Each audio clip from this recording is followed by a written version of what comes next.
Journal part 2। Journal part 1 में हमने journal entry start की थी, opening entry, sales related and purchase related. Now next fourth one is bad debts. Bad debts क्या है? Bad debts है business के losses. ये हमने बेसिक टर्मिनोलॉजी जब हमारी आई थी तो हमने पढ़ा था कि बैड डेट्स हमारे बिजनेस का लॉस है। लॉस मीन्स डेटर्स जो इंसॉल्वेंट हो जाते हैं, यानी कि जिनका दिवालिया निकल जाता है या उनकी पेमेंट करने की कैपेसिटी नहीं होती है तो वो आपको पेमेंट नहीं देते, तो हम उनको किस कैटेगरी में लेके आएंगे? बैड डेट्स वाली। तो बैड डेट्स मीन्स लॉसेस, और हमारा रूल्स क्या कहता है, अगर लॉसेस आपके इंक्रीज होते हैं या लॉसेस आते हैं तो हम उनको क्या करेंगे? डेबिट करेंगे। बट क्रेडिट किसको करेंगे? किसके अगेंस्ट वो लॉसेस हुए हैं हमारे क्रिएट डेटर्स के, तो हम इसके एंट्री क्या डालेंगे? Bad debt account debtor to debtors. हम इसके टू केसेस में हम इसको डिवाइड करते हैं। Case 1, Rohan who own us ₹500 become on insolvent. जब आपको ये बता दिया जाता है कि आपका डेटर जिसने आपसे पेमेंट ली, पेमेंट देनी है, सॉरी, आपको जिसने आपसे पेमेंट देनी है, जिसने आपको या जिसने आपसे खरीदा है उधार, तो वो जो पेमेंट है वो आपकी पेमेंट अगर वो बिल्कुल नहीं दे पाता, दैट मीन्स इंसॉल्वेंट हो गया और वो आपको पेमेंट नहीं दे सकेगा, तो आप क्या एंट्री डालोगे? Bad debt account debited to debtors. Debtors कौन है अब यहाँ पे? रोहन। कितने से? 500। This is case 1। केस 2 क्या है आपका? केस 2 है जब वो आपको कुछ पेमेंट देने के लिए तैयार हो जाता है, फॉर एग्जाम्पल 50%, 10%, 20% या 25 पैसा रिसीव्ड फ्रॉम रोहन। अब रोहन से 25 पैसा रिसीव हो गया, टोटल उसका कितना था? 500, जिसमें से उसने कितने पैसा आपको दे दिया? 25 पैसा। तो यानी कि आपके पास कैश कितना आ गया? 125। बैड डेट्स अब आपके कितने के हो गए? रोहन ने 500 देने थे, जिसमें से उसने 125 आपको कैश दे दिया। अब जो बाकी अमाउंट है वो हम उसके बैड डेट में डाल देंगे। तो बैड डेट्स अकाउंट कितने का बनेगा आपका? 375 टू रोहन। अब ये तो होगी आपके बैड डेट के केसेस। अब बैड डेट रिकवर्ड क्या होता है? आपने इस साल उसको ये मान लिया कि वो आपको बैड डेट है, इंसॉल्वेंट होने के कारण आपने उसको लॉसेस में मान लिया, बट क्या हुआ कि वो लास्ट में आके आपको वो बाय चांस, बाय लक आपको वो पेमेंट कर देता है। तो यानी कि जो आपने उसको लॉस माना था बैड डेट, अब वो आपका रिकवर हो गया। ओके, तो फॉर एग्जाम्पल यहाँ पे 500 था केस 1 में, तो आप एंट्री क्या डालोगे? कैश एसेट, आपको कैश मिली, इंक्रीज हुआ, and to bad debt recovered. जो बैड डेट आपने पहले डेबिट किया था, अब आप बैड डेट रिकवर्ड करके उसको क्रेडिट कर दोगे, तो आपकी एंट्री क्या होगी? Cash account debit to bad debt recovered account. Amount आप जो भी आपकी बैड डेट की पिछली अमाउंट होगी वो अमाउंट आप यहाँ पे मेंशन कर दोगे। क्लियर? नेक्स्ट है 6th, depreciation. Now what do you mean by depreciation? Depreciation फिर आपकी टर्मिनोलॉजी आ गई, बेसिक टर्मिनोलॉजी जो हमने अकाउंट्स में पढ़ी थी। डेप्रिसिएशन क्या होती है? ये लॉस होता है। Loss due to wear and tear, आपने उस चीज को यूज किया, ऑब्सोलेंस, पुरानी हो गई, अब मार्केट में न्यू आ चुकी है, या पासिंग टाइम। आपने देखा होगा कि जब भी आप कोई न्यू चीज लेके आते हो, फॉर एग्जाम्पल मोबाइल लेके आते हो, उसका कवर ऑफ होते ही वो वैल्यू मार्केट में उसकी डाउन हो जाती है।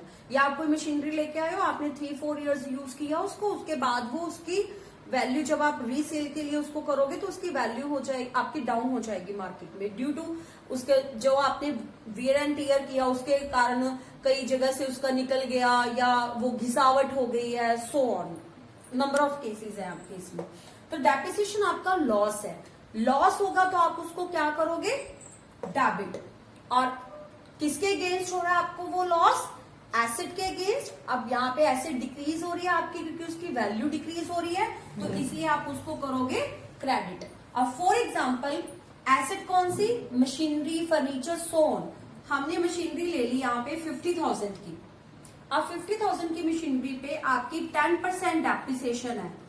10% डेप्रिसिएशन, तो ये आपकी हो गई है 5,000।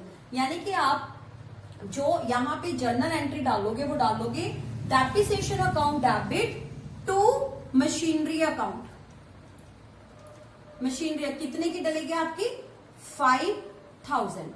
सिमिलरली फर्नीचर दी है तो depreciation to furniture, plant and machinery तो depreciation account debited to plant and machinery. जिसके ऊपर होगा आप उसको क्रेडिट करोगे क्योंकि उसकी वैल्यू डिक्रीज हो रही है, और डेप्रिसिएशन को आप डेबिट करोगे।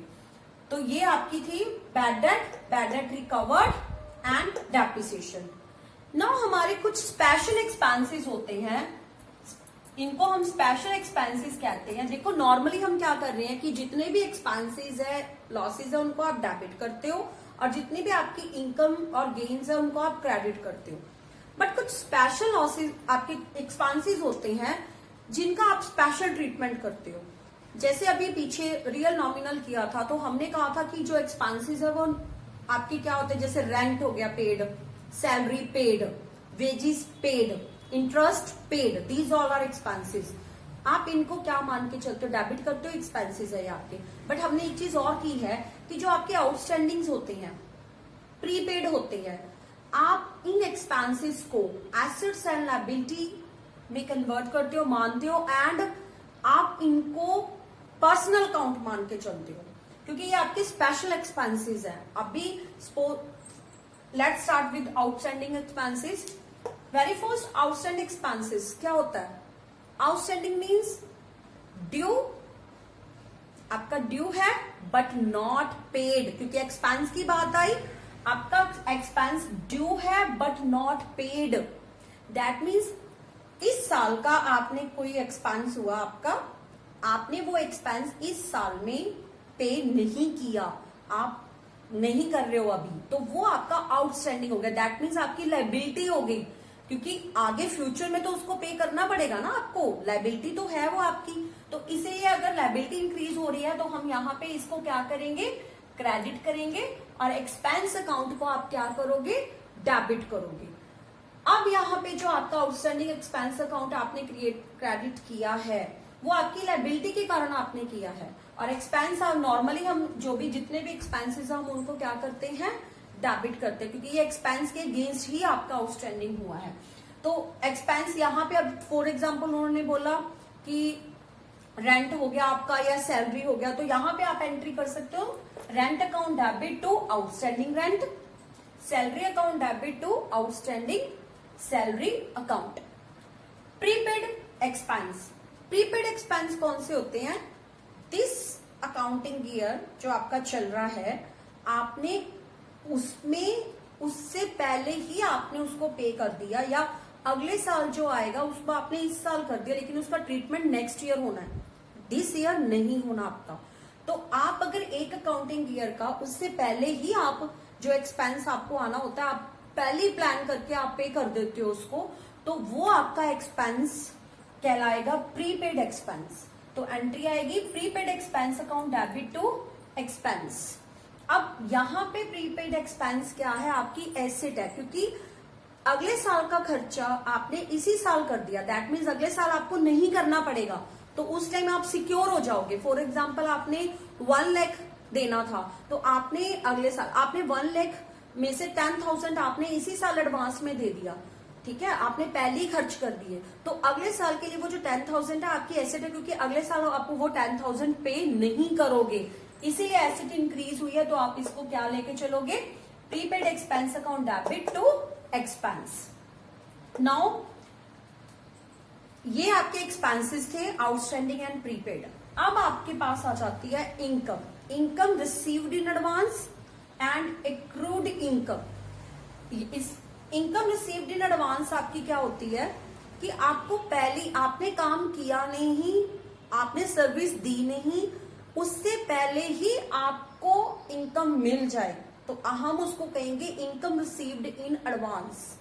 ये अनअर्न्ड इनकम भी है आपकी। जैसे अभी यहाँ पे हम एग्जांपल के थ्रू करते हैं, आपको बेटर समझ आएगी। Rent received in advance 5,000 out of which 1000 is for next year. Rent receive हुआ एडवांस में आपको, यानी कि टोटल रेंट कितने का था 5000 का, जिसमें से 1000 का रेंट आपको अगले साल का मिल गया। तो यानी कि वो जिस पर्सन ने आपको रेंट दिया है वो पर्सन ने अभी यूटिलाइज नहीं किया उस साल को, उसने एडवांस में ही आपको पैसे दे दिए। तो ये इनकम ऐसी है कि उसने यूटिलाइज नहीं किया, बट कल को अगर वो अगले साल के लिए बोल दे कि मैं तो अगले साल यहाँ रहता ही नहीं हूँ या ये चीज मैंने यूज करनी नहीं है, तो वो रेंट आपको पे करना पड़ेगा ना जो आपके पास एडवांस में आ गया। इसीलिए आप इसको लायबिलिटी लेके चलते हो। तो ये आपके बिजनेस के लिए लायबिलिटी है। तो हम एंट्री क्या डालेंगे, कैश अकाउंट डेबिट, क्योंकि आपके पास 5000 का कैश है, टू रेंट रिसीव्ड। अब कितने का रेंट रिसीव होगा, 5000 का रेंट था जिसमें से 1000 नेक्स्ट ईयर का उसने एडवांस में दे दिया, तो रेंट कितने का रह गया पीछे 4000 का। तो आपकी एंट्री आएगी cash account debit to rent received account. ये आपकी इनकम है कितने की है 4000 की। और नंबर 2 आपकी लायबिलिटी भी इंक्रीज हो गई, रेंट रिसीव्ड इन एडवांस, ये आपकी लायबिलिटी है, इसीलिए हमने इसको क्रेडिट किया है। To rent received in advance ₹1000।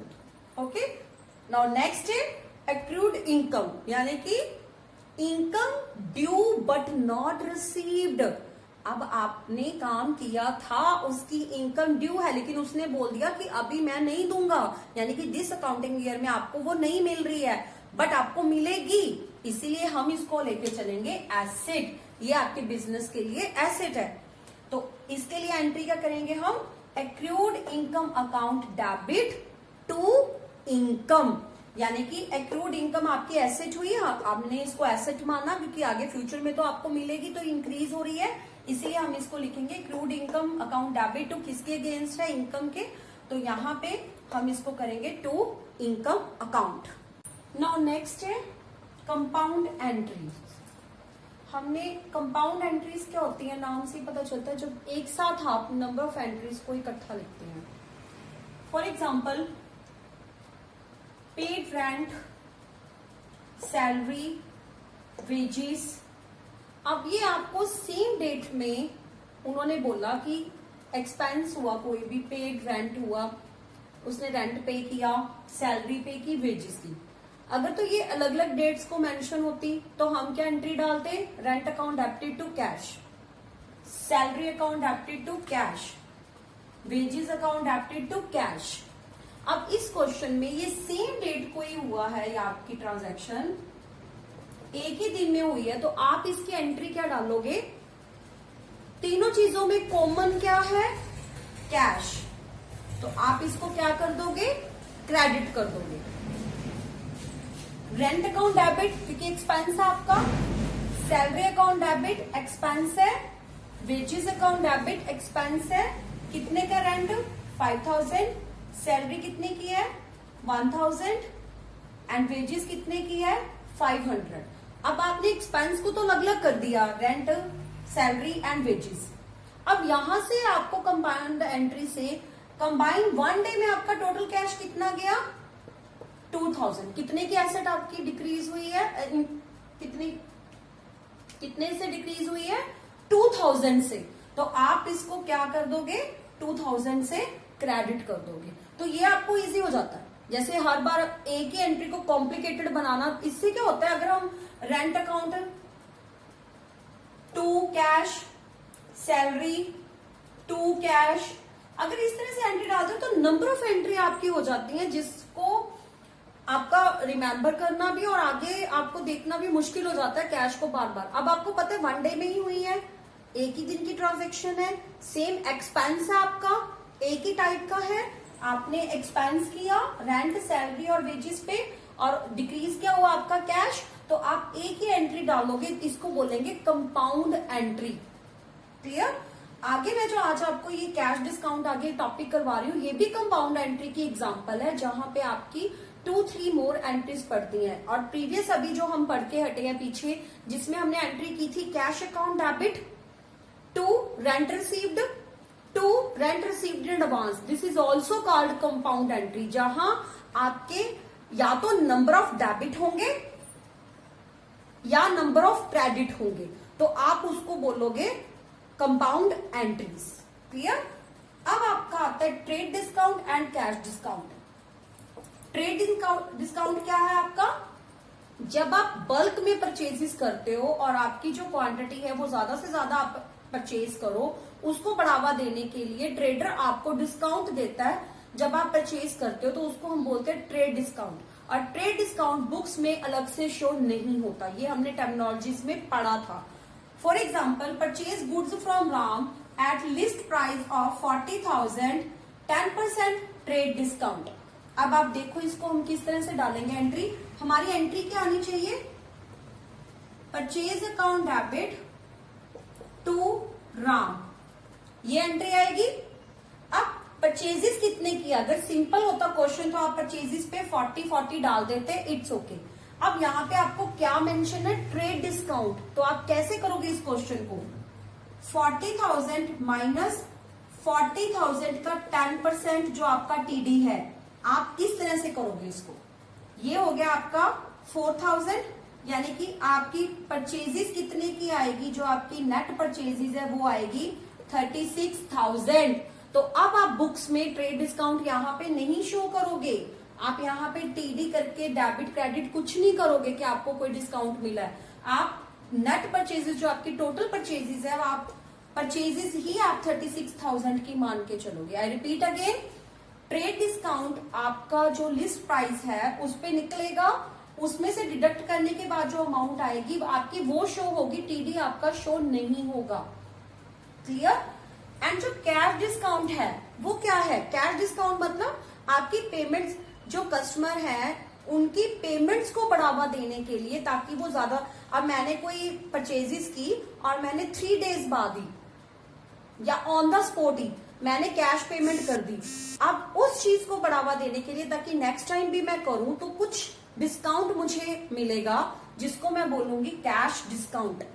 अब ये अगर हमें मिल रहा है डिस्काउंट तो हम इसको बोलेंगे डिस्काउंट रिसीव्ड। और कब मिलेगा हमें? जब हम परचेज करेंगे। हमने परचेज किया, जिस पर्सन से किया उस पर्सन को हम पेमेंट दे रहे हैं, तो वो पर्सन सप्लायर हमें बदले में क्या देगा? डिस्काउंट रिसीव्ड में होगा हमारा, और वो हमारी इनकम है तो हम उसको क्रेडिट करेंगे। और अगर हमने सेल की है तो जिस कस्टमर को सेल की है उस कस्टमर को डिस्काउंट मिलेगा, तो उसके लिए वो डिस्काउंट रिसीव्ड है। लेकिन हमारे लिए वो क्या हो गया? डिस्काउंट अलाउड, यानी कि हमारे बिजनेस के लिए क्या हो गया? खर्चा। और खर्चे को हम हमेशा क्या करते हैं? एक्सपेंस को डेबिट करते हैं। चलो आपको क्वेश्चन की हेल्प से समझाती हूं मैं अभी। Received 10,000 from John and allowed 10% cash discount. मैंने सेल की थी जॉन को, इसीलिए उसने मुझे 10,000 पे किया। अब अगर कोई मुझे 10,000 देगा दैट मीन्स मैंने उसको सेल की होगी। अगर वो मुझे 10,000 दे रहा है तो मेरे पास क्या आ रहा है? कैश। तो कौन सा अकाउंट क्रिएट होगा? Cash account. किसने दिया? To John. और अब बदले में क्या होगा? यहां पे बदले में क्या होगा? हम उसको क्या देंगे? डिस्काउंट देंगे। सिंपल टर्म में अगर आपके पास कैश आया होता तो हम एंट्री डालते cash account debit to John और 10,000 से आपकी एंट्री हो जाती। लेकिन यहाँ पे क्या हुआ? उसने हमें डिस्काउंट, हमने उसको दिया, डिस्काउंट दिया, तो यहाँ पे एंट्री आएगी डिस्काउंट अलाउड। यानी कि जब आप किसी से रिसीव करते हो पैसे तो उसको आप डिस्काउंट दोगे, तो आपके बिजनेस के लिए ये एक्सपेंस है और एक्सपेंस को हम क्या करते हैं? Debit to John. अब जॉन ने टोटल अमाउंट कितनी देनी थी हमें? 10,000, लेकिन 10,000 पे हमने उसको डिस्काउंट कितना दे दिया? 1,000। तो दैट मीन्स आपका डिस्काउंट कितने का हो गया? 1,000। तो इट मीन्स उसने पेमेंट हमें कितने की दी होगी? 10,000 माइनस 1,000, 9,000। तो हमारी एंट्री क्या हुई? कैश अकाउंट डेबिट, क्योंकि एसेट आपके पास इंक्रीज हो गई है, आपके पास कैश आ रहा है बिजनेस में। डिस्काउंट अलाउड आपका एक्सपेंस हो गया, हमने उसको डेबिट कर दिया। टू जॉन क्योंकि जॉन से ही लेनी थी हमने।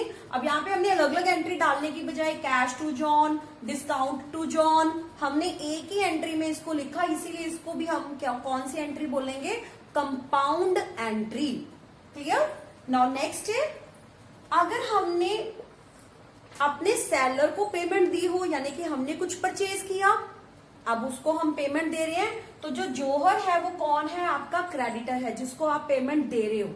तो जोहर क्रेडिटर है तो आप उसको डेबिट करोगे जोहर को, क्योंकि वो आपसे पेमेंट रिसीव कर रहा है। अब आप उसको क्या दे रहे हो, कैश दे रहे हो। कितने का दे रहे हो आप, कैश दे रहे हो, एंड उससे आपको डिस्काउंट मिलेगा, यानी कि आपका डिस्काउंट रिसीव्ड अकाउंट बनेगा। आई रिपीट अगेन, अगर कोई आपको पेमेंट दे रहा है और बदले में डिस्काउंट ले रहा है तो डिस्काउंट अलाउड, और वो आपके लिए एक्सपेंस है तो उसको डेबिट करोगे। अगर आप अपने सेलर को पेमेंट दे रहे हो और बदले में आपको डिस्काउंट मिल रहा है, this is called discount received, and आप उसको क्रेडिट करोगे क्योंकि आपके लिए वो इनकम है। क्लियर। तो जोहर कितने की पेमेंट है, 10,000 की, और जोहर ने आपको कितने परसेंट कैश डिस्काउंट दिया, 10%, 1000, यानी कि आपको कितने का डिस्काउंट मिला, 1000, और फिर आपको कैश कितने का देना पड़ा, 9000। अब ये एंट्री आप ऐसे भी डाल सकते थे, Johar account debited to cash 99,000, Johar account debited to discount received account 11,000। लेकिन हमने यहां पे क्या यूज किया, कंपाउंड एंट्री, जिसके थ्रू हमने क्या किया, Johar account debited to cash to discount received. अब स्टूडेंट्स को प्रॉब्लम कहां पे आती है, यहां पे अब 2 डेबिट्स है आपके और 1 क्रेडिट। ये जो अमाउंट है ये अमाउंट, और यहाँ पे 1 डेबिटेड है एंड 2 क्रेडिट, ये अमाउंट। अब ये अमाउंट तो इजी है, कैश और डिस्काउंट अलाउड, 10,000 का 10% निकाला, 1,000 डिस्काउंट अलाउड हो गया, 10 में से माइनस किया, 9,000 आपका हो गया कैश अकाउंट। अब आप क्या करोगे, जो इसका टोटल है, यानी कि जॉन से कितनी पेमेंट आनी थी, टोटल 10,000, जिसमें से 9,000 डिस्काउंट कैश में निकल गया एंड 1,000 डिस्काउंट में। सिमिलरली यहां भी क्या हुआ, जोहर को आपने कितनी पेमेंट देनी थी, 10,000 की। अब डिस्काउंट आपको कितने का मिल गया, 1,000 का, और कैश कितने का रह गया, 10,000 माइनस 1,000, 9,000। तो आप यहां पे शो करोगे cash account debit, discount allowed account debit to John, जोहर account debit to cash to discount receive. अब दोनों में डिफरेंस क्या है, इन दोनों एंट्री आप यहीं पे देखो, यहां पे जो कैश डिस्काउंट होता है, चाहे आपने रिसीव किया चाहे आपने पे किया, आप उसको शो करते हो, बट यहां आप कहीं भी ट्रेड डिस्काउंट शो नहीं करोगे। नंबर 2, ये क्वांटिटी इंक्रीज करने के लिए आपका होता है कि आप ज्यादा से ज्यादा परचेजेस के लिए आप कर सके। ये आपका होता है कैश पेमेंट के लिए, क्योंकि आप जितनी कैश पेमेंट करोगे आपको उस पर डिस्काउंट मिलेगा। आप फर्दर क्या करोगे, अच्छा मुझे डिस्काउंट मिला था 10%, मैं क्या करता हूँ फिर कैश पेमेंट करूंगा ताकि मुझे फिर से डिस्काउंट मिले। तो उस चीज को बढ़ावा देना है तो उसके लिए कैश डिस्काउंट यूज होता है, एंड ये बुक्स में रिकॉर्ड नहीं होता है। जो लिस्ट प्राइस है एक बार उस पर लगेगा, यानी कि जो एक्चुअल परचेजेज है, अब आपकी जो परचेजेज है वो 40,000 की नहीं है, वो परचेजेज आपकी 36,000 की कहलाएगी। क्लियर। Thank you.